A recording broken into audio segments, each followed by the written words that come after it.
মানবতার মানুষকন্যা দেশনেত্রী বেগম খালেদা জিয়ার শারীরিক অবস্থা সংকটাপন্ন। তার এই কঠিন সংকটকালীন সময়ে তারই সুযোগ্য পুত্র তারেক জিয়া দেশবাসীর নিকট দোয়া চেয়েছেন। তারই ধারাবাহিকতায় টিএসপি কমপ্লেক্স লিমিটেডের সিবিএ প্রেসিডেন্ট শাহাবুদ্দিনের উদ্যোগে কারখানার মসজিদগুলোতে মিলাদ মাহফিলের আয়োজন করা হয়েছে। আমরা টিএসপি শ্রমিক কর্মচারী ইউনিয়ন সিবিএর পক্ষ থেকে দেশনেত্রী বেগম খালেদা জিয়ার সুস্থ কামনায় আমাদের টিএসপি কলোনি মসজিদে সহ আমাদের কারখানা মসজিদে আমরা দোয়া মাহফিল করেছি। আমরা সবাই টিএসপি শ্রমিক কর্মচারীকে আহ্বান করেছি সবাই যেন দোয়া করার জন্য।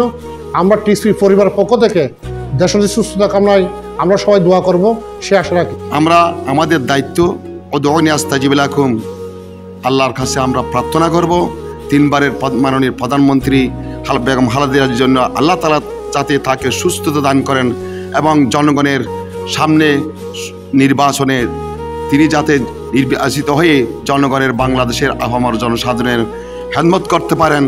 আমরা সেই জন্য মহারব্বুল আলমিনের দরবারে কাইমনা বাক্যে মাননীয় দেশনেত্রী বেগম খালেদা জিয়ার আরোগ্যের জন্য মহান রবের দরবারে আমরা প্রার্থনা করব। আল্লাহ